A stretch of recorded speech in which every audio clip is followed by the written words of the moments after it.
Lenguaje y literatura para segundo año de bachillerato. Continuamos con la unidad número 8, semana 2. Participación nos dice, actividad 1 de forma individual. Luego el texto, instrucciones para subir una escalera. Veamos qué tiene esto.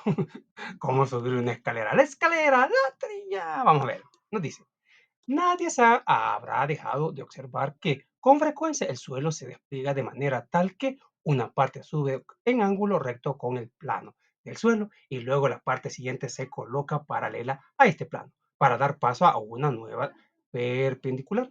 Conducta que se repite en espiral o en línea quebrada hasta la altura sumamente variable, agachándose y poniendo la mano izquierda en una de las partes verticales y la derecha en la horizontal, correspondiente de esta en posición momentánea de un peldaño o escalón. Cada uno de estos peldaños formado como se ve por dos elementos se sitúa en un tanto más arriba y de adelante que el anterior principio que da sentido a la escalera, ya que cualquier otra combinación producirá forma quizás más bella o pintoresca, pero incapaces de trasladar de una planta baja a un pupitre, a un primer piso.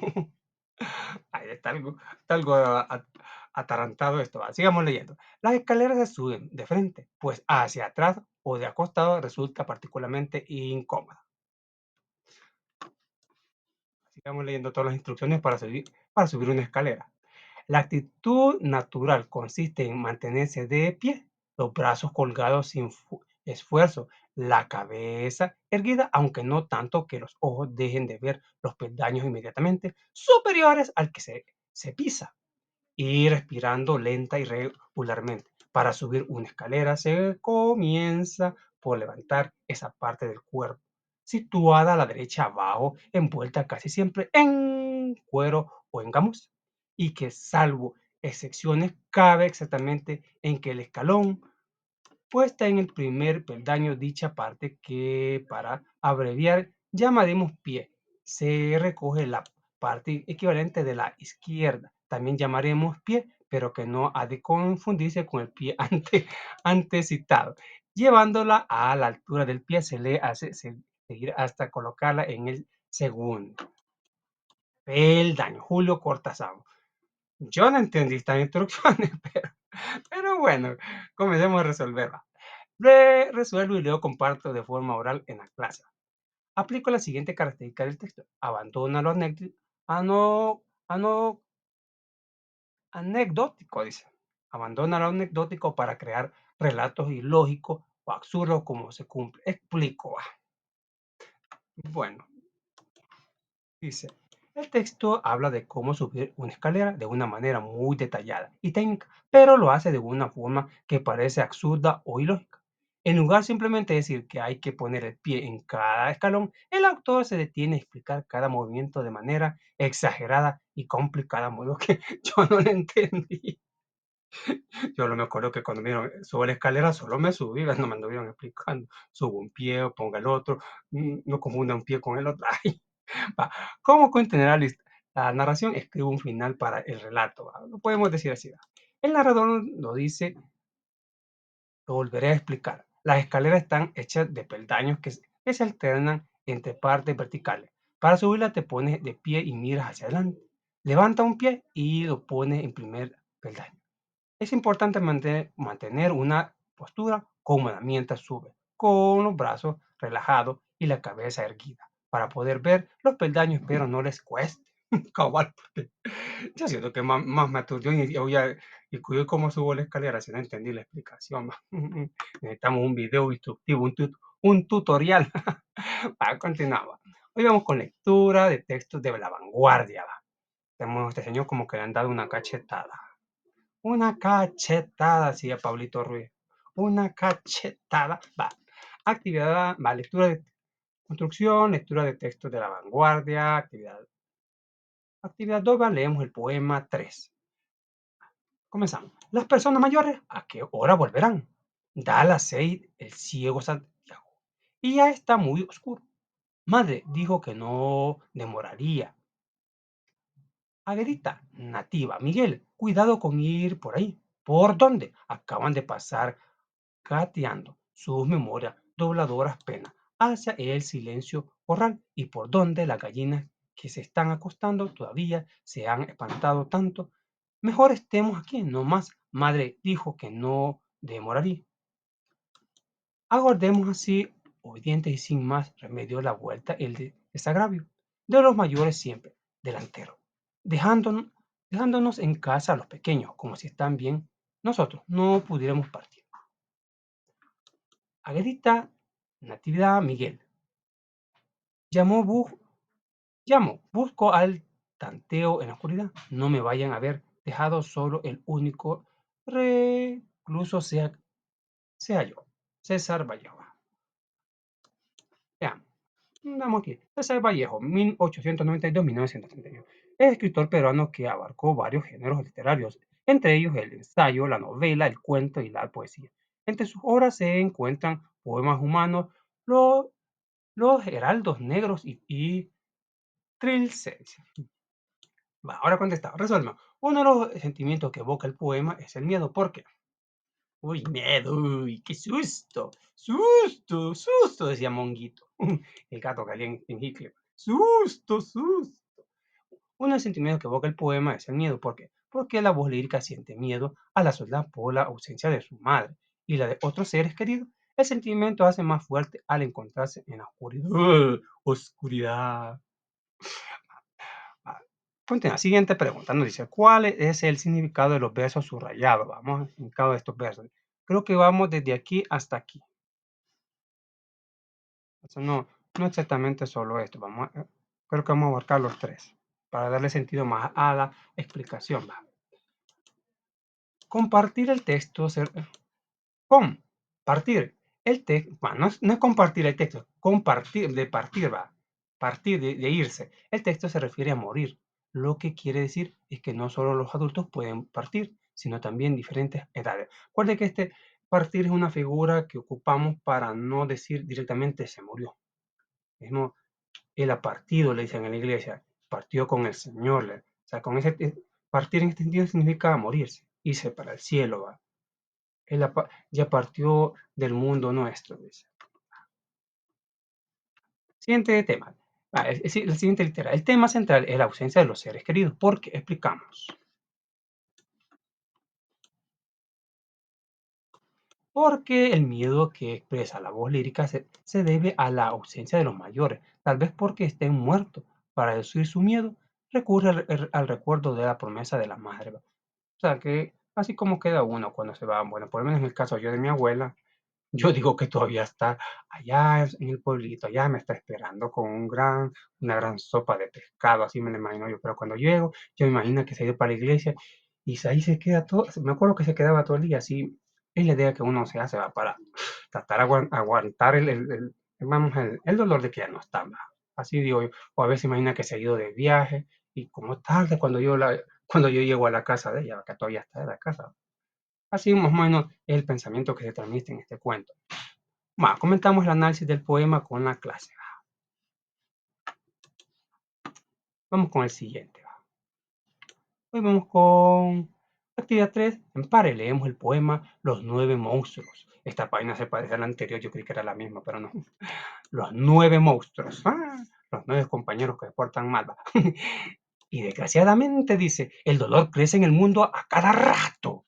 Crece a 30 minutos por segundo, paso a paso. Y la naturaleza del dolor es el dolor dos veces. Exagerado. Pero ya vamos a analizar todo. Y la condición del martirio, carnívora, voraz, es dolor de dos veces. Y la función de la hierba purísima, el dolor dos veces. Y el bien del ser, dolernos doblemente. Jamás, hombre humanos, hubo tanto dolor en el pecho, en la solapa, en la cartera, en el vaso, en la carnicería, en la aritmética. Hasta ahí duele, hasta la aritmética le duele. Jamás tanto cariño doloroso. Imagina que le duele hasta la cartera. Bueno, si la cartera le duele porque no queremos gastar. Bueno, ese es un sentido figurado. Jamás tan cerca arremetió lo lejos. Jamás el fuego nunca jugó mejor su rol de frío muerto. Jamás, señor ministro de Salud, fue la salud más mortal. Bueno, y la migraña, extraño tanta frente de la frente, y el mueble tuvo su cajón, dolor.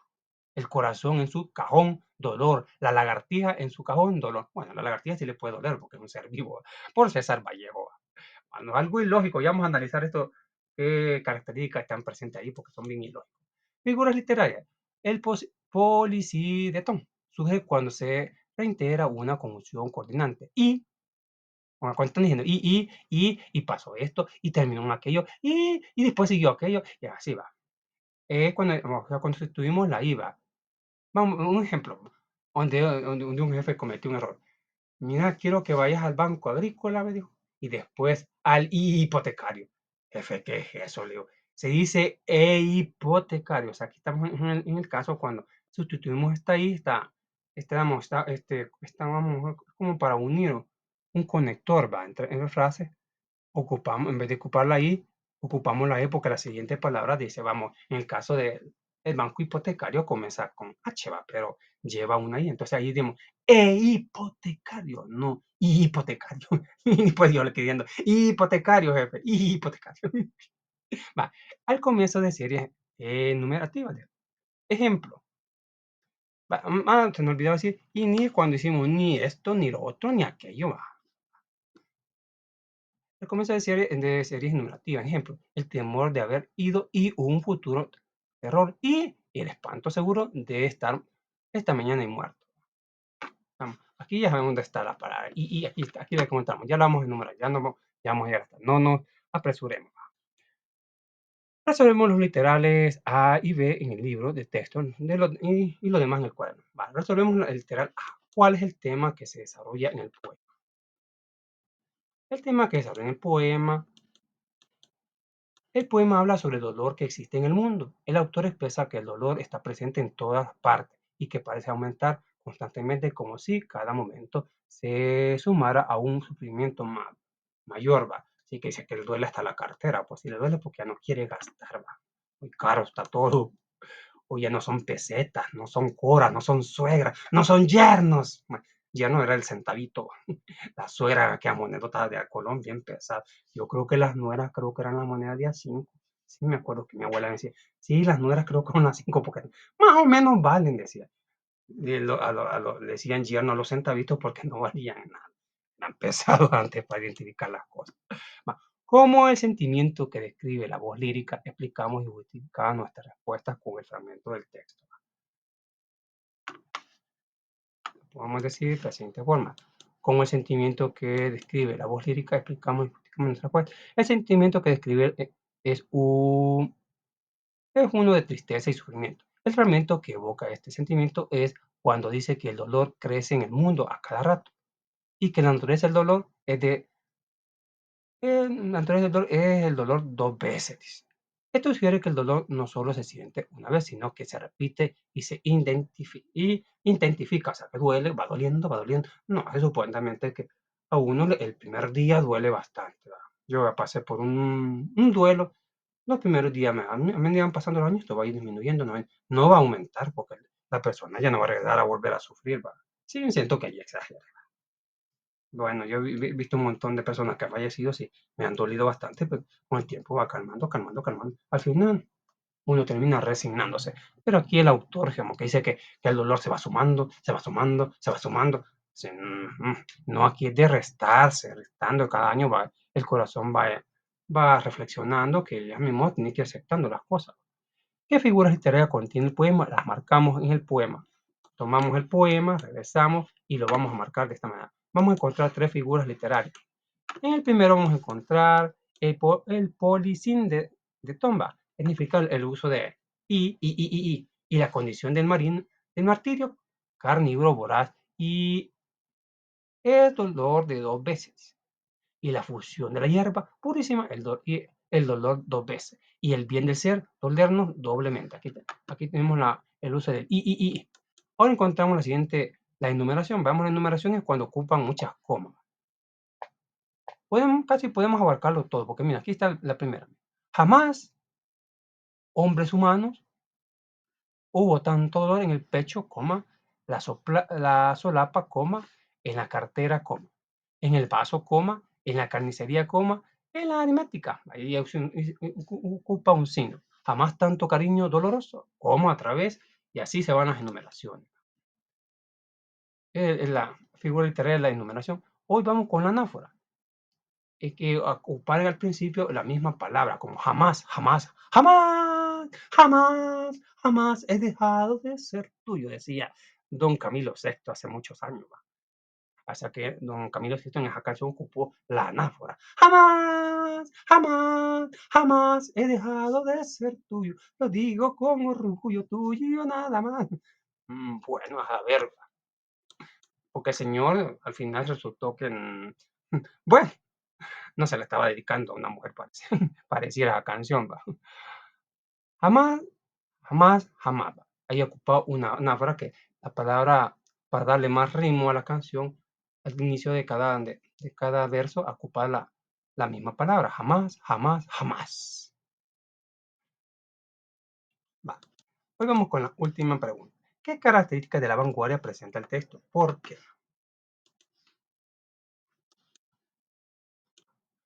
Características de la vanguardia presenta en el texto. ¿Por qué? Abandona lo anecdótico, abandona lo anecdótico, que son palabras algo raras, nos traba la lengua, para crear relatos ilógicos y absurdos. Va, dice, dolor y sufrimiento. El poema habla sobre el dolor de una manera intensa y repetitiva, lo que puede parecer ilógico y absurdo. Oigan lo que dice ¿por qué lo dice? ¿Por qué se aplica esta característica? Esta característica dice, y desgraciadamente el dolor crece en el mundo a cada rato, dice. Qué raro. Crece a 30 minutos por segundo, paso a paso. Y naturalmente el dolor es dolor dos veces. Aquello es algo absurdo, como aquello que le dieron al chavo. Dijo el profesor Girafales. ¿Sabían ustedes que cada vez que el chavo respira, un chino se muere? ¿Saben qué hizo el chavo? Ya no quería respirar. Chavo, ¿y por qué no querés respirar? Es que yo no quiero que ningún chino se nos muera, ¿no? Este chavo del 8. O sea, eso lo estaba parafraseando, que dice que cada un minuto muere una persona, pero también exagerar. Enfatiza en lo irracional. Siguiente característica. El poema presenta una imagen de y sensaciones que no son muy comunes, como el dolor que se encuentra en objetos cotidianos. Bueno, veamos el ejemplo. ¿Por qué? Jamás, hombres humanos, hubo tanto dolor en el pecho, en la solapa, en la cartera, en el vaso, en la carnicería, en la aritmética. Que le va a doler a la aritmética. Bueno, nosotros la aritmética, la cabeza que a veces no entendemos. Jamás tanto cariño doloroso. Bueno, ahí están las características. Bueno, continuamos. Vamos con la siguiente lectura que está bien preciosa. Esto nos hace pensar el sueño de un padre sobre su hijo y su hijo vuelve a tener el mismo sueño sobre sus otros hijos. Así va la cadena. Algo así lo entendí. Porque nuestros padres sueñan con nosotros y nosotros soñamos con tener hijos. Cuando mueva las patitas y pega la grande patada o grande grito y que hay que darle de comer. Así que hacemos como una cadena, casi como el realismo de la vida. Pero aquí le pone un poquito de misticismo y misterio y aventura. Va, actividad 4, leo el texto. Las ruinas circulares. Dice, pongámosle coco, que algo, algo cuesta un poquito de entender. Nadie lo vio desembarcar en la unánime noche, pero a los pocos días nadie ignoraba que el hombre taciturno venía del sur. Se arrastró mareado y ensangrentado hasta el recinto circular que corona un tigre o caballo de piedra que tuvo alguna vez el color del fuego y ahora el de la ceniza. El forastero se tendió bajo el pedestal. Lo despertó el sol alto. Comprobó sin asombro que las heridas habían cicatrizado. Cerró los ojos pálidos y durmió. No por flaqueza de la carne, sí por la determinación de la voluntad. Hacia la medianoche. Lo despertó el grito inconsolable de un pájaro. Rastro, qué feo los pájaros. Rastro de pies descalzos. Dice, unos higos y un cántaro.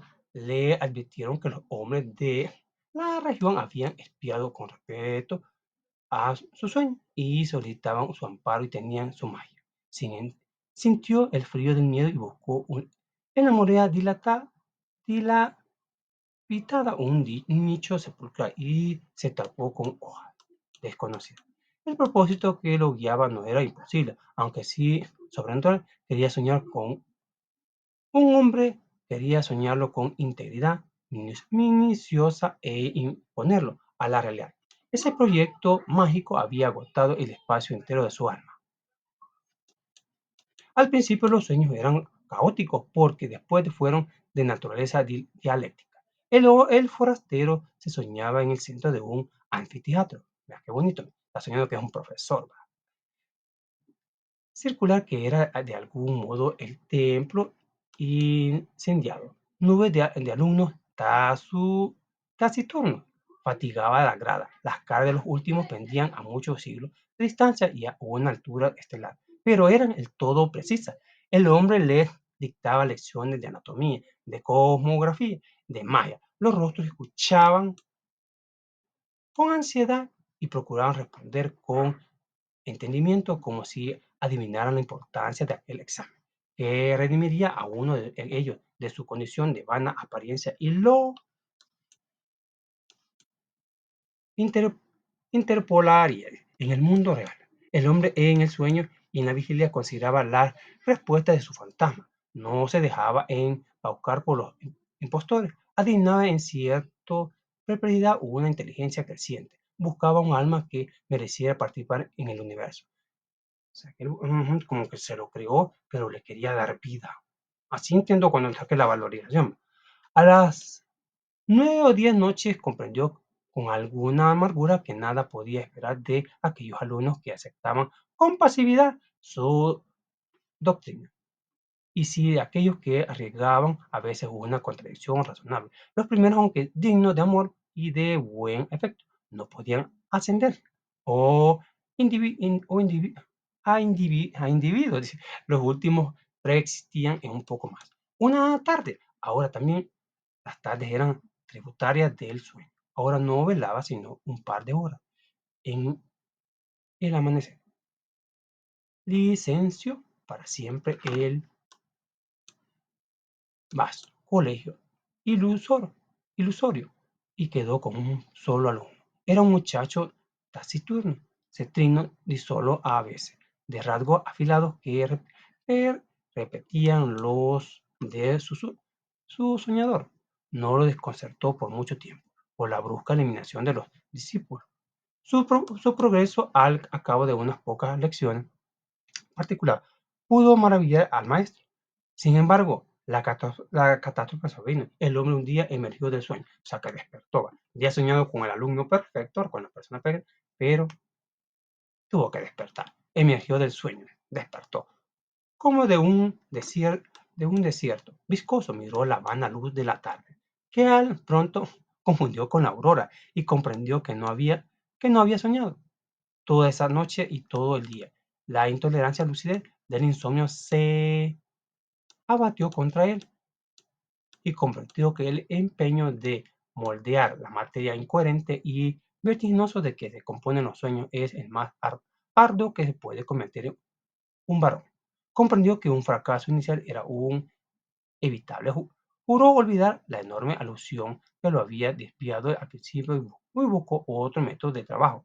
Antes de ejercitar, dedicó un mes a la reposición de las fuerzas que había malgastado el delirio.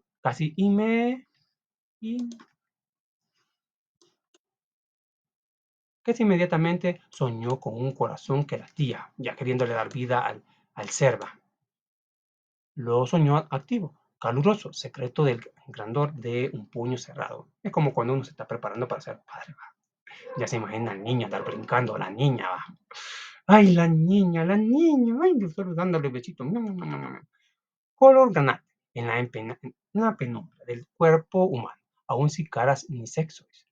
Con minucioso amor lo soñó durante 14 lucidas noches. Cada noche lo percibía con mayor evidencia. No lo tocaba, se limitaba a atestiguarlo y a observar, tal vez a corregirlo con la mirada. Lo percibía, lo vivía desde mucha distancia y muchos ángulos. La noche 14 en el rostro de la arteria pulmonar con el índice y luego todo el corazón desde afuera y adentro. El examen lo enfatizó deliberadamente. No soñó durante una noche. Luego retomó el corazón, invocó el nombre de un planeta. y emprendió la visión de otro de los órganos principales. Antes de un año llegó al esqueleto, dice, a los párpados. El pelo innumerable fue tal vez la tarea más difícil. ¿Cómo va a ser? Va a ser colocho, pelo liso, afro, Rubio, Paulino Rubio o Paulina Rubio, soñó con un hombre íntegro, un mancebo, pero este no se incorporaba ni hablaba ni podía abrir los ojos. Noche tras noche, el hombre lo soñaba dormido. A veces lo inquietaba una impresión de que ya todo eso había acontecido. En general, sus días eran felices. Al cerrar los ojos pensaba, ahora estaré con mi hijo, o más raramente, el hijo que he engendrado me espera y no existirá si no voy. Comprendió con cierta amargura que su hijo estaba listo para nacer y tal vez impaciente. Esa noche lo besó por primera vez y lo envió al otro templo cuyos despojos blanqueaban ríos abajo, a muchas leguas de inextricable selva de ciénaga. Antes, para que no supiera nunca que era fantasma, para que se creyera un hombre como los otros. Le infundió el olvido total de sus años de aprendizaje. Sí, porque imagino que era bien, en su sueño era bien inteligente, ¿va? Su victoria y su paz quedaron empañadas de astro en los crepúsculos de la tarde y del alba. Pro- Proternaba ante la figura de piedra, tal vez imaginado que su hijo irreal ejecutaba idénticos ritos en otras ruinas circulares, agua abajo de la noche. No soñaba o soñaba, como lo hacen todos los hombres, percibía con cierta palidez los sonidos y la forma del universo. El hijo ausente se nutría de esas disminuciones de su alma. El propósito de la vida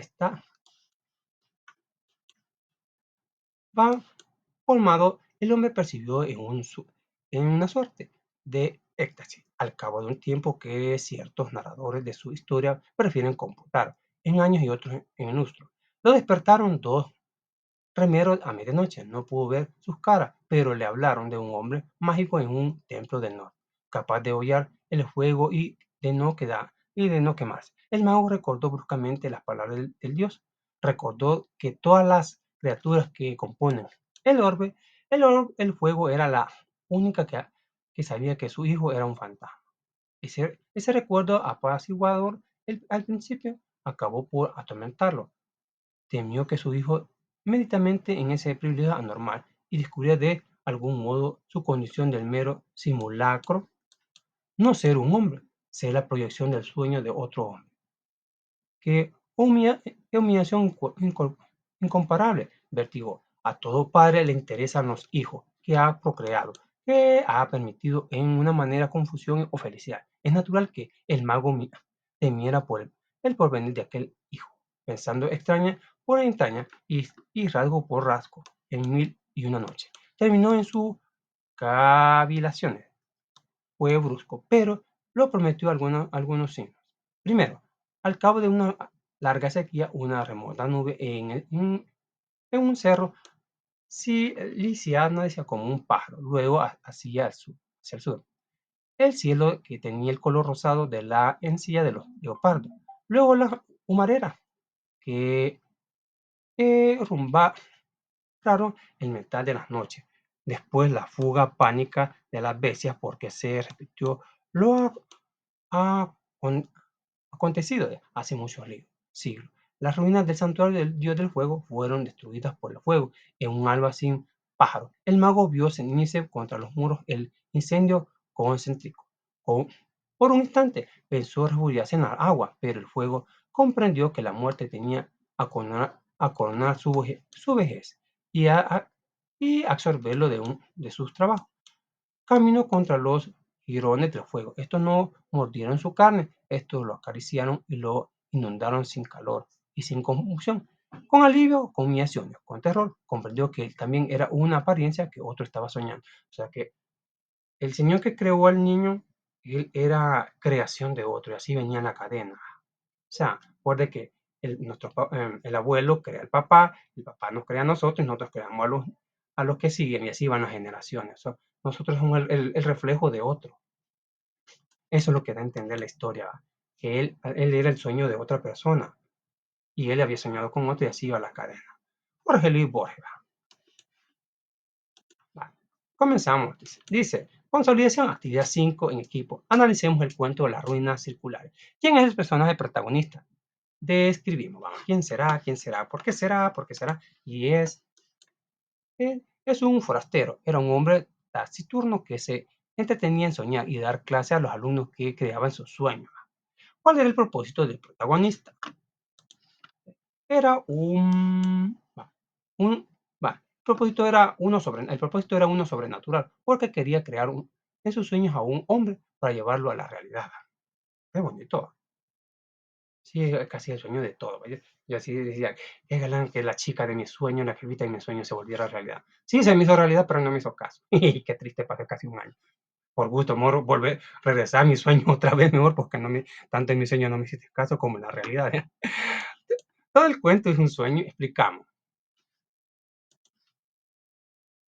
Sí, el personaje se da cuenta que es un hombre creado en el sueño de otro hombre, así como él había hecho con su creación, al que consideraba su hijo, que como él solo era la proyección del sueño de otro hombre. Y así va la cadena. El abuelo creó al hijo, el hijo creó al nieto, el nieto al bisnieto y el tataranieto a la chonga y ahí vamos todos.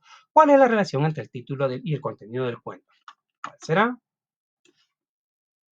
El título tiene estrechada relación con lo que sucede en el relato. Los acontecimientos suceden en un anfiteatro circular, que luego el narrador describe como ruinas circulares donde habita el personaje. Este personaje está dentro de un sueño, donde él mismo sueña y crea a un hombre dentro del sueño, por lo que se forma un ciclo de sueños dentro de sueños. Explicamos qué características de la literatura de vanguardia están presentes. La principal característica eh, en que el texto se enfatiza lo irracional y trata de imitar lo inconsciente y lo onírico. El texto relata una situación en la que el hombre intenta crear o dar vida a otro hombre, para ello crea un mundo que solo existe dentro de sus sueños. Qué bonito, un sueño con sueño perfecto. Estoy en una hamaca y todo me llega a las manos. Escribimos nuestra valorización sobre el cuento. Bueno, mi valorización sería la siguiente.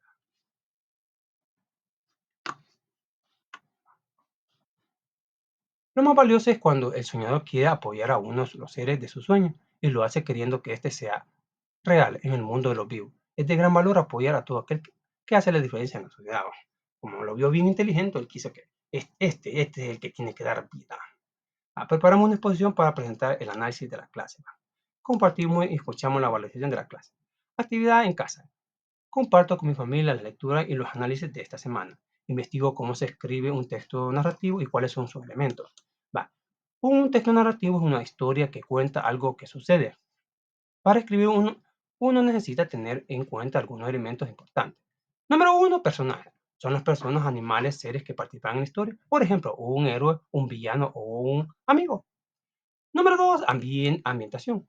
Es el lugar y el tiempo donde ocurre la historia. Puede ser un bosque o una ciudad, el pasado o el futuro. Número 3, trama. Es la secuencia de eventos que suceden en la historia. Generalmente comienza en una introducción, luego se desarrolla un conflicto y finalmente se resuelve.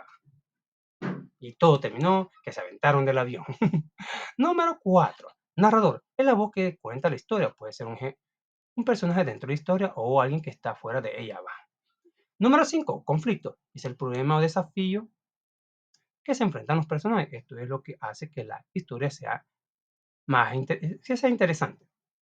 Número 6, resolución. Es como que se solucione el conflicto al final de la historia. Me recuerdo aquella novela Marisela. Tenía Marisela una hija tan malvada. ¿Y saben qué hizo al final la hija? Porque ella se gana el show en toda la novela. Al final la hija tomó la decisión de irse a aventar un barranco. Porque no aguantó ser mala. Qué resolución más ilógica. Esa, como queriendo dar idea que a toda la gente mala que se vayan a aventar un barranco. Porque también la suegra de Marisela, a mitad de la novela, se volvió loca y se aventó de un edificio. Pero, o sea, tuvieron que decirle que se volviera loca para que se aventara, porque así normal no creo que se aventara, porque era bien mala la suegra. Para escribir un texto narrativo solo necesitan combinar estos elementos de manera creativa y contar una historia que atrape a sus lectores, ¿verdad? Como hoy tenemos todas las novelas mexicanas, ¿verdad? Tenemos ese caso de Marisela, tenemos, bueno, la novela Pero es de Venezuela que tenemos a Abigail, que fue buena historia, que fue un remarque, no sé cómo que le dice, de María, de Nadia, allá de Venezuela, con Grecia Colmenares, ¿verdad? Bueno, y hacen buenas historias, bien bonitas y bien llamativas. Tenemos el maleficio, va. Y al final, bueno, ni entendimos si Enrique se murió o no, va, pero según dicen está vivo. Pero bueno, eso ha sido todo, ¿verdad? Muchas gracias por su atención. Nos vemos hasta la próxima. Muchas bendiciones.